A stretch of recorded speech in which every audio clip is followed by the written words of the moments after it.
বাবারা, তোমরা যে ফেসবুকে এত খবর দেও পল্লী বিদ্যুৎ যে ময়রা ভূত হয়ে রয়েছে, এই খবর তো তোমরা কেউ দিলা না বাবা।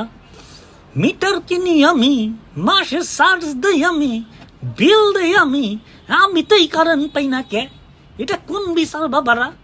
এই যে ছাত্ররা এত আন্দোলন করলো, পল্লী বিদ্যুতের অফিস ভাঙ্গ না খাই এখন গিয়া। আমি এসি কিনছি, এসি চালাইবার পারি না।